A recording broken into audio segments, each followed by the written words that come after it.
Okay, hello. Related rates.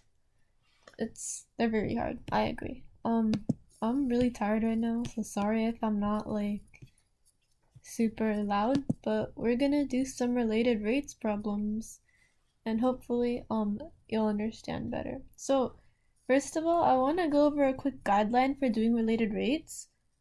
So first, draw a picture. Always draw a picture. If it's applicable, of course. So sometimes it'll be like you don't really need one because it's so straightforward, but if possible, always draw a picture. 2, assign variables. Everything, just pretty much everything, make it like if it needs to be a variable, make it a variable even if you don't think you need to do it, because it's really useful in just keeping track of stuff or just like knowing what values the problem gives, like apply where. That's one of the most important steps. And then that's number 3. I'm supposed to be saying 3. Set up equation. Sometimes it'll give you an equation, sometimes you have to find it based on your picture and the variables given. You know, it'll be different each time, or sometimes you're expected to know some formulas. But so yeah, and then just solve, which I'm not gonna write because that's an obvious step 4. So we'll start with number 7 on your homework, which is pretty straightforward, just to get an idea. So a rock dropped into still water sends out concentric ripples, right? And if the radius of the outer ripple, my radius is increasing at 2 feet per second, how fast is the area increasing when it is 6 feet in diameter? So, first of all, I know radius is increasing, right? So that means dr over dt. Related rates is always with respect to time. Everything is with respect to t, with respect to time. Dr over dt is going to be 2 feet per second. And now I know that this is a circle. Concentric ripples. That means a circle. And area of a circle is going to be pi r squared. So then, if I take the derivative of this, it's going to be dA over dt is equal to pi, sorry, that's the same formula, 2 pi r times dr over dt. And remember, we have this part because we're taking the derivative with respect to t, not with r. So then, when we do that, we can't just like take the derivative of r and leave it like that. We have to like, since r is in the derivative, we're taking the variable, we have to pretend we are doing chain rule and like write whatever the derivative of r is. And so we know the diameter is 6 feet. So 6 over 2 is going to be 3 feet, so r equals 3 because circles. So then that's going to be equal to 2 pi times 3 times 2 because we know that dr over dt is 2. So that's going to be 12 pi. And your units are the area, the rate of the area of increase. So that's going to be feet squared per second because that's the units of area. Okay. Now let's do like a slightly more difficult one, but this one's not really all that hard either. So, Ananya, you didn't send me the problem I wanted you to send me. The boat? You just sent me the same one twice. Thought I did. Sorry, we're having a couple technical difficulties. I'll be over very soon. Okay. So you want to change your brush? Your handwriting isn't as bad. Hey, my handwriting's fine. Man, There you go. but I like the other one better. No, you didn't. Oh, okay. So, number 9 in your homework. It actually gives us a picture, which is very convenient. And this is 9. So basically, a boat is pulled towards a dock, cable 9, you can read the problem yourself. But basically, let's assign variables. Oh my gosh, something just happened. It's okay. So this is x, this is y, and this is z. Right? And so we know that y equals 9 from the picture. We also know that horizontal distance to the dock is 12 feet, meaning x equals 12. And we know that the cable is being wound in at the rate of 6 feet per second, which means dz over dt equals to 6. And what we're trying to find is how fast the boat is approaching the dock, which is going to mean dx over dt. So that's what we're trying to find. Yeah, sorry. Step I forgot to add, when you're assigning your variables, also try and write down what it is you need to find. So in this case, I need to find dx over dt. So looking at this is the right triangle, which means I can use the equation x squared plus y squared equals z squared. And real quick, if I want to find what z is equivalent to, I'll just do x squared, which is 12 squared plus 9 squared equals to z squared. Z is 15, right? Yes. 12 squared plus 9 squared. Yes. That's 15. Okay, yeah. I can do math, I swear. So that's going to equal to z. So then if we take the derivative of this, it's going to be 2x dx over dt plus 2y dy over dt equals to 2z times dz over dt. And if you're wondering why we need like these, it's because, again, we're taking the derivative with respect to time. We're not taking it with respect to x or y or z. So whenever we differentiate those, we also need to make sure to add the derivative of the variable itself. Because technically we're treating this variable as like its own separate equation because it's not the variable taken with respect to.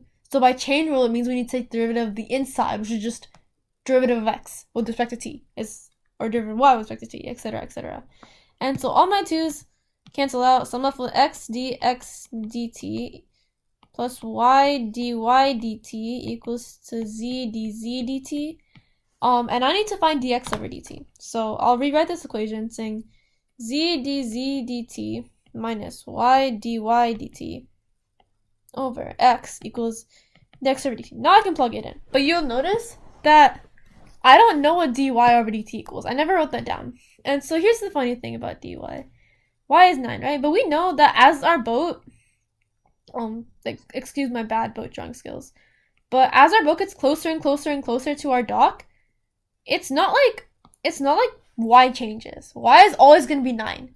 The height of the dock is going to be 9 no matter how close the boat gets. So therefore, there is no rate of change of y. The derivatives are just rate of change. There is no rate of change of y, so that means dy over dt is going to equal 0. That means this entire term cancels out, and so I can just plug in the other stuff. So it's going to be 15 times dz over dt, which is 6, all over 12, which is x, and that should give you 7.5, and that's feet per second.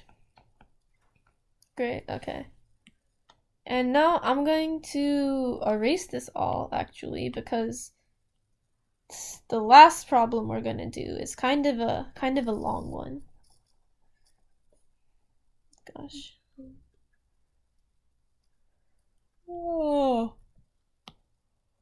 What color should I do?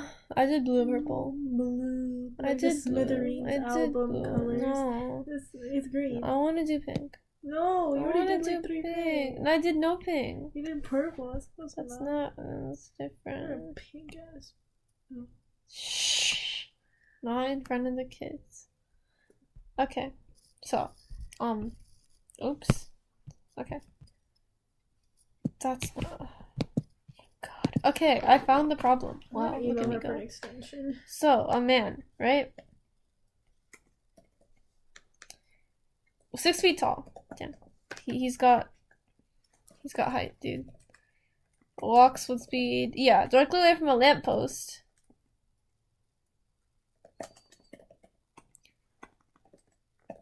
On which the light is 18 feet high.